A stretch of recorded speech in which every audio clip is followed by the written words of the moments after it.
From Asgard to Midgard and maybe some Eragard coming up next.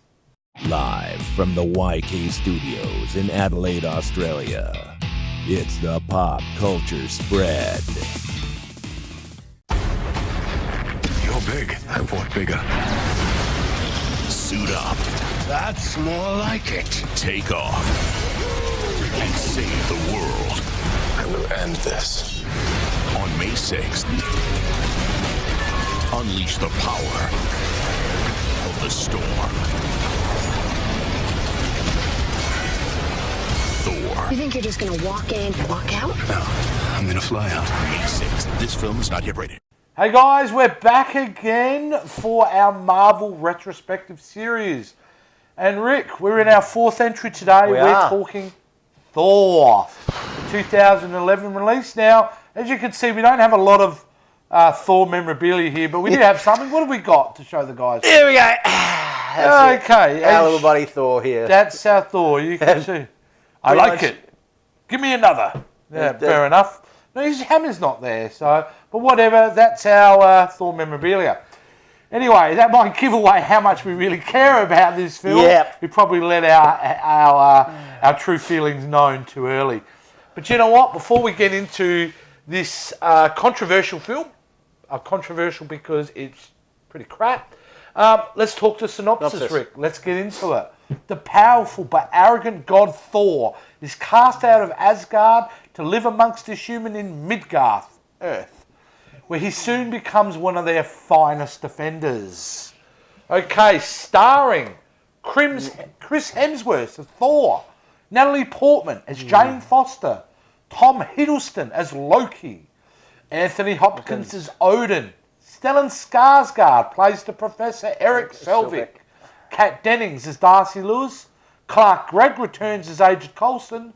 We get a little cameo from Idris Elba playing Hemmendale, Ray Stevenson as Volstagg, and Jamie Alexander playing the warrior Sif.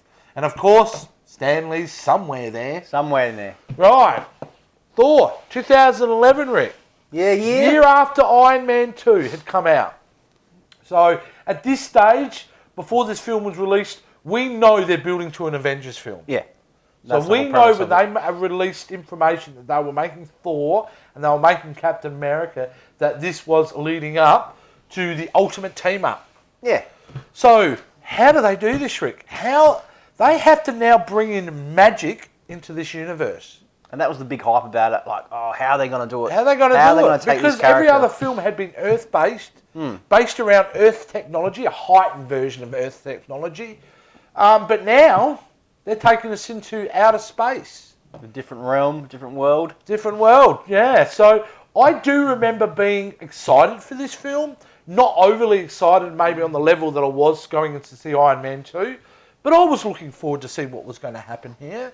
It was definitely a different direction. And they'd hired Kenneth Branagh, which I thought was a good choice at the time, because he was known as being a Shakespearean actor and a director, and could bring that epic feel to Asgard. So, so my opinion of it before I went in was, let's see what they can do. How were you feeling before we went? Before we going in, looking at the trailer, it was good. Probably I was more excited to see this because, it's something a little bit different to what we were seeing prior to Iron Man and it's a new direction. So I'm thinking, wow, this is going to be really, really good. I had pretty much high expectations for this movie going into it. So we'll get into that. Let's kind of get into this film. Now, this film pretty well starts off like a few of the Marvel films where they do a scene, then they cut back to earlier scenes, and then they come back to it. The same kind of model they did with Iron Man, they kind of do here with Thor, where we get introduced to Natalie Portman's character, Kat Dennings and Stellan Skarsgård early on. But we also get introduced to Chris Hemsworth as Thor fairly early on in that big ceremony where he's going to become king. He takes over his father's. It was a great little scene. It was a great little introduction because he's got all his headgear on. He's flipping the hammer, in the air. He's cocky. He's got attitude. Just shit. You know? And it's interesting enough about that too. For Chris to get the role, it came down to him and another actor. Now, the other actor happened to be his brother, Liam Hemsworth. Get out. So, Yeah. and that is true story. It was between him and Liam who was going to play Thor. Fantastic. Well, they went in the right direction. They went the right direction, I think. They made a great choice. Whatever I think of this film today, guys, I support Chris Hemsworth as Thor. Best Thor. He's Yeah. fantastic in the role. The film isn't his fault if I have an issue with the film, and I do have issues with the film. Now, in saying that, we're introduced to all the characters, Rick. You know, earlier on in the film, it's going in the right direction. It's all right, yeah. It's travelling along okay. Yeah. You know, like you said, you're going back from, you know, Earth back to Asgard. Yeah, cutting back and forward. Cutting back and forth. But, yeah, for me, you know, there are some issues with this movie, but for me, I just think the Asgard scenes are great. Yeah, the Asgard scenes are pretty good. It's I mean, awesome. certainly the scale of the sets and the look of the actual environment was absolutely fantastic. There was no problems there. I think what really threw me though, Rick, was how much attempt at comedy they were doing early on. Oh, They were really ramming the comedy down our throats more than they had before with Iron Man, because Iron Man's comedy really was organic from Tony Stark as a character. And here I feel that we're really trying to force the comedy down our throats. You know, and look, I laughed a few times. I do like the fact that Thor gets ran over twice by Jane Foster. I thought that was a cute little joke, but I just keep going too with much. it. Yeah. And to me, I think that's where the glaring problems of the script, because I think they realised they had a thin plot here, and they had to meet it out, and they were meeting it out with comedy. Let's keep them laughing, let's keep them moving, and they may not notice what's going on. But you know, Rick, there's one major element in this film that makes this film look cheap. And what's that element, do you think I'm talking about? The actual set. Now, the town. The town of, I think it's in New Mexico. Yeah. It was just terrible. To me, it felt like an old Western movie where the back lot where you just see the big... They put up these giant, you know, one sheet of panel, and then they just make it look like a house, and it's just one sheet, and it just looked terrible. It did look terrible. I mean, they had people walking around the streets and all that, but there were real obvious things missing, like post office boxes or lighting It wasn't authentic. It just didn't have that lived-in feel to it. You could tell that it was a set. Everybody got on set, they did their role, and that was it. So, that's really great. That throws us out of the film. Yeah. But the plot of the film really is about Thor being banished to Earth by his father because Thor is being overzealous, going on the attack when he doesn't need to. Odin's not happy, banishes him to Earth. And, mate, as hard as he hits the ground, is as hard as this movie stops to a halt. And it really does from there, mate. And... even the scene which should have been one of the big action scenes where the Destroyer comes into that town, I just don't care. I really don't care at that point. You know? I did like it when he gets his hammer back and all the armour gets... and then, Jane's got a really good funny joke. He goes, you look good. But really, mate, this is I'm bored. This is time in this film. I was grabbing my phone and checking the time. And that's always and a you clear shouldn't indication. be doing that in a Marvel movie. Never. So, but you're right. That whole scene when the Destroyer comes in, you know, he's destroying everything. You got the whirlwinds, you've got everything, but buildings weren't getting destroyed, or you know, it was really done badly. It was really out of place. You know, it wasn't. Yeah, could have been done better. I really love Tom Hiddleston in this film, though. I thought this version of Loki was good for what he was trying to achieve in that role, in the sense of being that real slimy brother who doesn't quite cut it, who's jealous of his older brother. I kind of like that. At the end of the film, I've got to say, with Loki, I was like, that's an interesting character. And I'm interested to see where you're going to take this character in another Thor film. But I was really concerned, Rick, and I'm going to say it right now, that he was going to be the villain in the new Avengers film coming up. Yep. So I'm walking out of that film at this point going, I don't know what I've seen.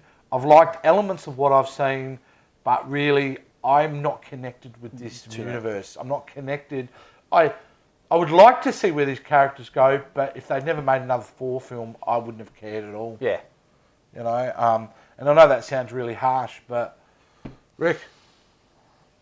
I think the chemistry between Chris and Loki was really, really good. Yeah, it was solid. You can see that, you know, they have that rivalry as brothers, you know. You got one brother that's jealous of the other, and I think that gelled really, really well. But yeah, in saying that, Loki, I guess, was good as he could be in this movie. But like you said, leading up to the Avengers, you think, really, if they're going to go with this character, how much are they going to really take him to be a bad villain in the next movie, especially a big movie. You know, there's somebody else in this film that I haven't mentioned, and I can't believe she's in this film, and I can't believe she was treated so poorly, and she was going so little. Renee Russo. Yeah. In the 90s, mate, she was in everything. Yeah. She was one of the biggest stars out there. Yep. And now she had this little bit part playing the mother, which was kind of really disappointing too. Anthony Hopkins was good, serviceable. Yeah. I mean, look, there's a great battle scene on the Frost Giant planet. Yep. Which was probably the highlights of it, and that was early on in the film. But you know, besides that, this film really, you know, it ends to me with a whimper. Loki's, you know, spoilers, guys. If you haven't watched this, go watch it before you watch this. But at the end of the day, Loki's banished into space, we think, at this stage, because the bridge has now been damaged. Thor smashed it. Yeah. So yeah. Look, mate, I don't have much more to add to this film except my score, and my score for this film is a really low 5.5. Yeah. It's 5.5, mate. Yeah. For me, yeah. It lacked a lot of stuff, and you know, some good action scenes here and there. The CG, all the Asgard scenes were fantastic. I loved them. I thought it was great. They looked fantastic. Made you feel like you were actually in that realm, that world. But it just lacked a lot of substance in that movie, and I didn't feel like it was actually a Marvel movie for me. And I left a little bit unpleased when I left the cinema. And look, for me, I'm going to have to say it's a 5. Yeah. For me, it is. Yeah. It is what it is. I mean, I want to say I didn't hate the film. No. I'm not angry about it, nor do I resent anything about this film. I'm just thinking that it wasn't what I thought it could have been. And at that point in the Marvel Cinematic Universe, I was very concerned where they were going. How do they get a Norse god now to meet up with a billionaire, to meet up a guy from the 1940s? He's got to meet up with a guy who turns into a monster. How are they going to make this work? Because the pieces they've currently given us doesn't indicate it's going to gel very well at all. So, but in saying that, Rick, we move on to the next episode coming up next week, which will be Captain America, the First Avenger, which was released a couple of months after Thor. Which is good. So from there, I'd say that's what we'll be moving into next time. And then from there, we obviously keep going along. So hopefully we see some improvement as we go along, as we lead up to the Avengers. Definitely. I just want to add that, for me, this is probably the weakest movie out of all of them. Look, I think it's fair to say both Thor movies so far are at the bottom of the list. We'll get into the other Thor movie as well, but for me, it was definitely. It's definitely in the bottom. It's not a bad movie. Yeah. But it is, I mean, it's fair to say, isn't it? Even the worst Marvel movie is a lot better than most movies. Yeah, that's right. So you got to put that into context as well. That's it. So Rick, I'd love to hear what these guys think about Thor. That's right. How do they let us know? So if you like what you saw in this video, please comment below. And also please hit the subscribe button. And we also please follow us on all our social media sites. So you can hit us up on there as well. We've always got the latest content available on those sites as well. So we appreciate all your support so far. And there's a lot more coming towards your way as well. Absolutely, guys. And remember, until next time, look, meow meow.